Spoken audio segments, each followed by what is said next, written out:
जय हिंद मित्रों, हमने वैदिक सभ्यता स्टार्ट किया था। आज वैदिक सभ्यता का तीसरा क्लास है।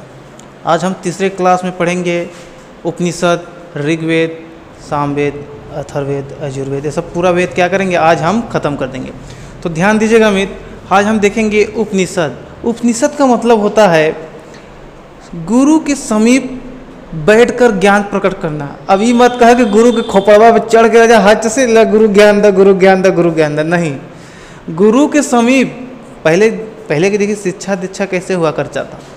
पहले क्या हुआ करता था कि गुरु के समीप बैठकर शिष्य लोग गुरु से ज्ञान लिया करते थे। लेकिन अब क्या है, गुरु के खोपड़े पर चढ़ जाते हैं। जब से ऑनलाइन आ गया है, एकदम पास कर लीजिए, नज़दीक कर लीजिए, तो आप इसको भी उपनिषद कह सकते हैं, क्योंकि अब हम आपके करीब हैं। तो ध्यान दीजिएगा मित्रों, उपनिषद का तात्पर्य है गुरु के पास बैठकर ज्ञान अर्जित करना। क्या है? ज्ञान अर्जित करना। ठीक है, हम लिख दें गुरु के समीप बैठकर,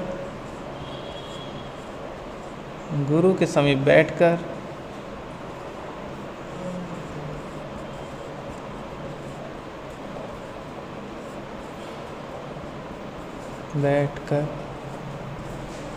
ज्ञान प्राप्त करना। क्या प्राप्त करना? ज्ञान, और कुछ नहीं, ज्ञान प्राप्त करना।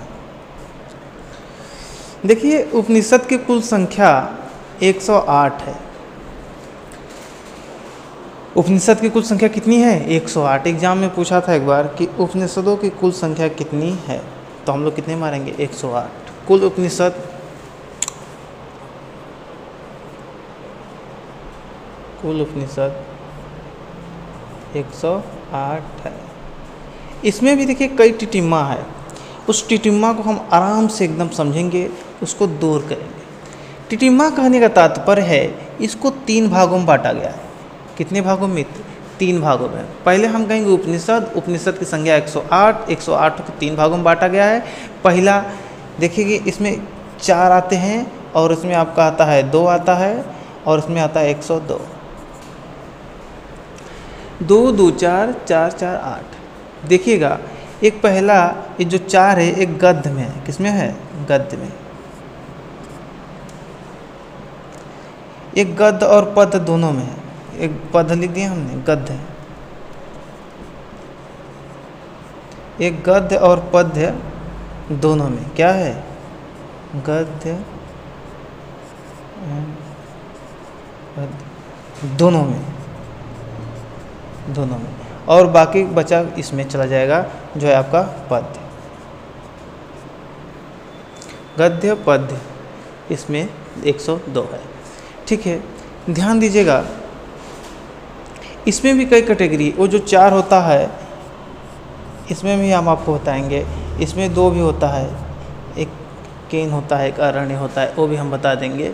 ठीक है, देखिए और ध्यान दीजिए उपनिषद के। उपनिषद का मतलब होता क्या है? उपनिषद से क्या होता है? देखिए, उपनिषद से तो हमने आपको बता दिया कि गुरु के समीप बैठकर ज्ञान अर्जित करना उपनिषद कहलाता है। उपनिषद की 100 संख्या 8 होती है, जिसमें से 4 गद्य है, 2 गद्य पद, दोनों में 102 का है। लेकिन देखिए, अभी इसमें पूछ देता है, जैसे कि हम आपको बताएंगे सत्यमेव जयते कहाँ से लिया गया था, सबसे बड़ा क्या है, पूरा डिटेल मिलेंगे। पहले आप लोग इसको लिख लीजिए, फिर हम उस चारों की बात करेंगे, वो चारों क्या है, फिर इस दोनों की बात करेंगे। आप लोग इसका क्या कर लीजिए, एक बार स्क्रीनशॉट ले लीजिए, तो हम इसको देखते हैं। एक बार स्क्रीनशॉट लीजिए। अब हम लोग देख लेते हैं इस चारों में कौन है। पहला हम लोग देखते हैं कठ, फिर नीस, फिर आपका है मैत्रेणी, कठ, नीस, श्वेता, स्वर। देखिए, कठ है, नीस है, श्वेतास्वर है, मैत्रेणी है। तो ये जो 4 है, कठ, नीस, श्वेतास्वर, मैत्रेणी, ये गद्य में है। किसमें है मित्र? गद्य में है। और जो 2 बचा है, प्रश्न है, एक है केन, एक प्रश्न उपनिषद है, एक है केन, एक है आपका केन, एक प्रश्न है, एक केन। और 102 तो हम लिखवाएंगे नहीं, इतना भारी है भाई, तो बताइए हम कैसे लिखवाएंगे, इतना बड़ा तो हम लिखवाएंगे नहीं। तो प्रश्न और केन को बस याद रखिए, और ये चारों आप लोग याद रखिए। अब इसमें भी 4 कुछ खास है, लेकिन हम इसमें बताएंगे नहीं, एग्जाम में पूछता नहीं है। ठीक है, अब हम लोग देखेंगे कुछ उपनिषद जो खास उपनिषद है। सबसे बड़ा उपनिषद हम देखेंगे, ठीक है, बृहदारण्य देखेंगे, सबसे छोटा मुंडकोपनिषद देखेंगे, ठीक है, छोटा सा देखेंगे सूरज संस्कार। आप लोग इसका स्क्रीनशॉट अगर लेना चाहते हैं ले लीजिए, कठिन श्वेतांबर मैत्रेयी का, और हम बताते हैं आपको दूसरा। अब हम लोग देखेंगे सबसे बड़ा उपनिषद। क्वेश्चन पूछता है सबसे बड़ा उपनिषद कौन है, एक बार नहीं कई बार पूछा है और सब जानते हैं, अप्रॉक्स हमको लगता है जितने बच्चे तैयारी करते हैं सब जानते हैं। ब्रीह मतलब कि सब, हम कैसे ट्रिक बताते हैं, ट्रिक क्या है एकदम बेसिक है। सबसे बड़ा उपनिषद, तो बड़ा को हम लोग क्या कहते हैं, बृहद कहते हैं, बृहदारण्य। क्या हो जाएगा, बृहदारण्य। तो बृहदारण्य सबसे बड़ा उपनिषद। इसी बृहदारण्य उपनिषद में सबसे ज्ञानी पुरुष और सबसे ज्ञानी महिला का संवाद देखने को आपको मिलेगा। संवाद मतलब बातचीत एक कर रहे हैं, एक ज्ञानी पुरुष एक ज्ञानी महिला से बात कर रहा है। वो बोल रहा है कि तय जान ली, तो कह रहा हाँ मैं जानी ला, अब तो ये बताई जान ली, तो कह रहे हम जानी ला। मतलब सोचिए कि एक लोग प्रश्न कर रहे हैं, बातचीत कर रहे हैं, उसका भी एक यहाँ पे आपको सच मिलेगा।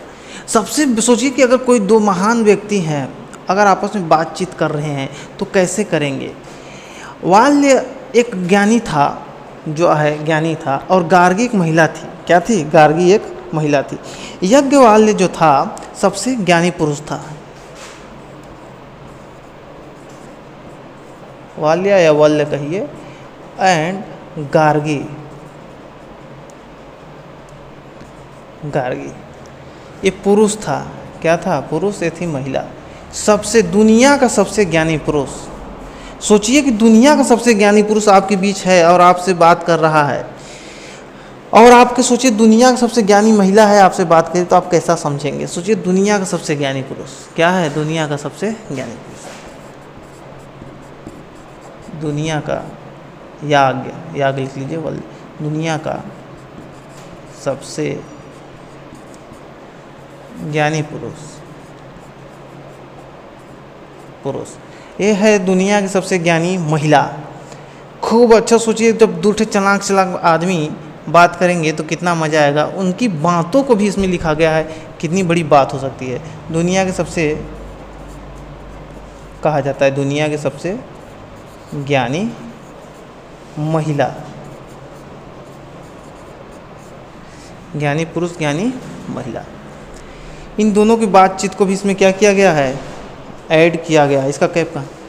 तो अब देखते हैं हम लोग इसमें, इसी में देख लेते हैं हम लोग ओम का उत्पत्ति, ओम की खोज। ओम हम जो बनाते हैं, ओम, ये वाला ओम लिख लीजिए, ओम हम हिंदी में लिख दें। तो ये जो ओम है इसी से मिला है। तमसो माँ ज्योतिर्गमय, ये भी इसी से मिला है। तमसो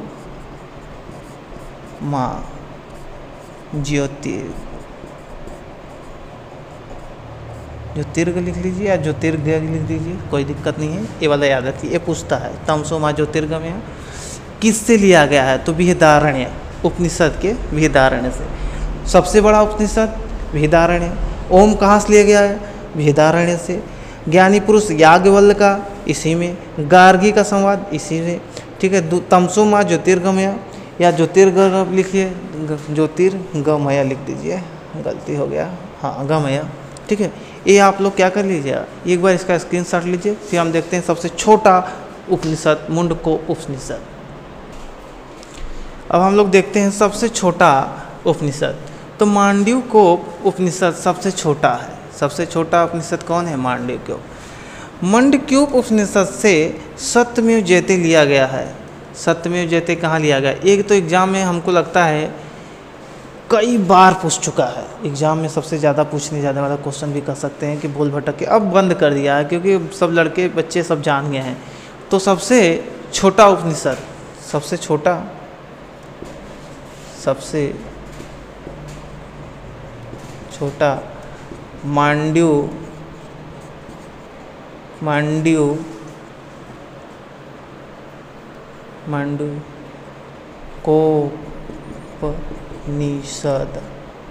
मांडव्योकोप या मांडव्योकोपनिषद। मांडव्योकोपनिषद में मांड्य कोप भी लिख दीजिए। निषद में सत्यमेव जयते की खोज मिलती है। ये मांडुकोप है या मांडकोप है, देखिए समझिए आप लोग, यह लिख दीजिए या मत लिख दीजिए, आधा यह भी रह सकता है यहाँ पे। मांडुकोप उपनिषद से क्या मिला है? सत्यमेव जयते मिला है। मांडकोपनिषद, मांड्यकोपनिषद लिख दीजिए या मांडोकोपनिषद, सही है। यह रखिए चाहे मत रखिए, कोई दिक्कत नहीं है। तो सबसे बड़ा, ठीक है, इसी में 16 संस्कार मिले हैं। अगर आप कमेंट बॉक्स में बताएंगे तो हम 16 संस्कार लिखवा देंगे। सबसे अंतिम संस्कार पूछता है अंत्योष्टि। अगर किसी का मर जाता है कोई व्यक्ति तो हम लोग क्या करते हैं? उसका अंत्योष्टि करते हैं। देखेंगे आप कहीं कहीं कि जब कहीं कहीं ऐसा अभी भी है प्रचलन कि ब्राह्मण मरते हैं तो पूरी 16 संस्कार के बारे में बताते हैं। तो सबसे लास्ट वाला संस्कार है अंत्योष्टि, जिसमें ब्राह्मण आते हैं।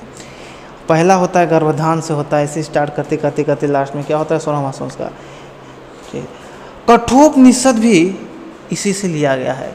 कठोपनिषद भी, यम या नचिकेता संवाद भी इसी से हमको देखने को मिलता है। यम नचिकेता संवाद कठोपनिषद से देखने को मिलता है। तो कठोपनिषद में यम नचिकेता का संवाद देखने को आपको मिलेगा। अब 16 संस्कार आपको जानने की जरूरत नहीं, एग्जाम में नहीं पूछता है, तो हम उम्मीद करते हैं उपनिषद समझ चुके होंगे। अब हम लोग देखेंगे वेद। वेद में आज हम बता देंगे थोड़ा सा वेद क्या होता है, ऋग्वेद बता देंगे, फिर अथर्ववेद में हम बताएंगे सामवेद, यजुर्वेद, ये सब आपको तीनों उसमें बताएंगे। आप लोग इसका स्क्रीनशॉट लेना चाहे तो ले लीजिए, तो कोई स्क्रीनशॉट लेने की जरूरत नहीं है। अब हम लोग देखेंगे वेद। देखिए वेद के बारे में हम थोड़ा सा डिटेल में 1 मिनट आपका समय लेंगे बताने के लिए। देखिए बताने के लिए कुछ खास नहीं है, आप लोग जितना पढ़ें उतना इनफ है, हम बता दे रहे हैं कुछ समझ। देखिए वेद क्या है, कुछ खास बताएंगे। वेद है, जैसे कि हम लोग समझते हैं इतिहास को जानने के लिए सभी चीज़ों को हमको जब एकत्रित किया गया तो वेदों से भी हमको इतिहास का साक्ष्य मिलता है।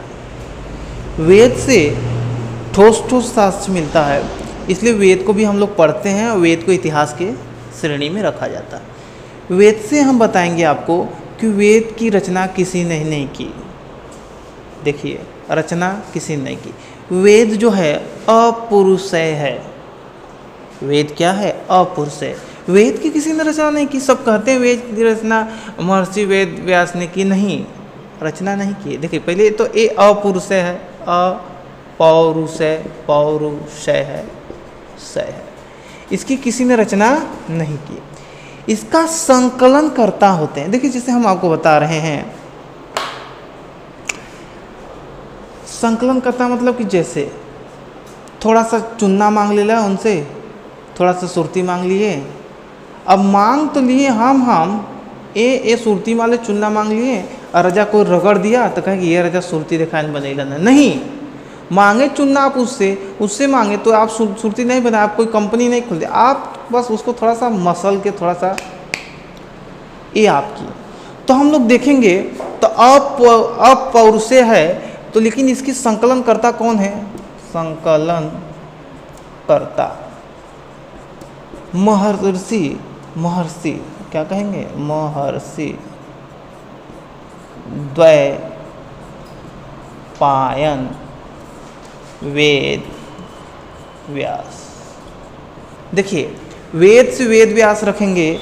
ऋग्वेद में आपको महेंगे ऋषि मिलेंगे, तो ऋषि से ऋग्वेद, ऋषि से ऋषि याद करेंगे, नहीं तो घबरा जाएगा। इसमें जैसे वेद व्यास है उसमें ऋषि याद रखेंगे। देखिए कैसे। अब हम लोग कहते हैं वेद कितने होते हैं, तो वेद होते हैं 4, वही नेचुरल जो आप जानते हैं। एक होता है ऋग्वेद, आराम से लिखिए 1-2, सामवेद लिख लीजिए, अथर्ववेद, यजुर्वेद लिख लीजिए, लास्ट में अथर्ववेद।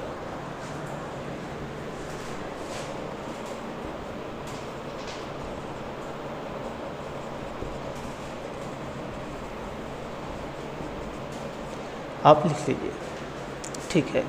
तो हमने देखा वेद अपौरुषेय है, किसी ने रचना नहीं की। इसके संकलन करता महर्षि वेदव्यास वेद व्यास हैं, जो कि 4 प्रकार के होते हैं, ऋग्वेद, सामवेद, यजुर्वेद, अथर्ववेद। ऐसे आप लोग याद रख लीजिए। तो हम आज पढ़ेंगे, हेडिंग डालेंगे बच्चों ऋग्वेद। ऋग्वेद के बारे में भाई हम कुछ बात करेंगे आज थोड़ा सा, उसके बाद हम कल की क्लास में ये पूरा ख़त्म करेंगे। वीडियो लंबा ना हो इसकी वजह से हम थोड़ा थोड़ा पढ़ाते हैं, ठीक है। अब हम लोग देखते हैं ऋग्वेद।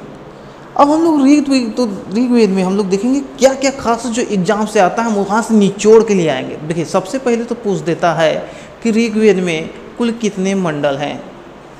एग्जाम का सबसे बड़ा पॉइंट व्यू से देखे जाए तो ये पूछ लेता है ऋग्वेद में कितने मंडल है। तो मंडलों की बात हम करें तो 10 मंडल है। कितने मंडल है? 10 मंडल है। उस 10 मंडल में क्या 10 पूछता है भाई? ऐसा तो बहुत समय लग जाएगा, बच्चे पगला जाएंगे, 10 कौन रट नहीं जाए। नहीं मेरे भाई, उसमें से कुछ खास पूछता है। जैसे तीसरा पूछ देता है, गायत्री मंत्र तीसरा से मिला था। तो हम लोग तीसरा मंडल देखते हैं। तीसरे मंडल में हमने कितना बताया, कुल कितने मंडल है आपको बता दें। हम यहाँ पे इसका स्क्रीनशॉट लीजिए, हम मिटार के फिर से इसको हम ऋग्वेद को लिखते हैं, ठीक है। अब हम लोग देख लेते हैं ऋग्वेद में कितना बताया हमको, 10 मंडल। पूरा साफ साफ लिख लीजिए आप, 10 मंडल, 8 अष्टक,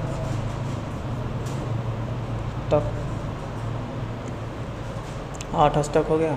हम ये आपको पढ़ाएंगे, इसमें अष्टक लीजिए, आपको सूक्ति लिख दीजिए 1028 सूक्ति। शब्द कितने थे? 1.5 लाख।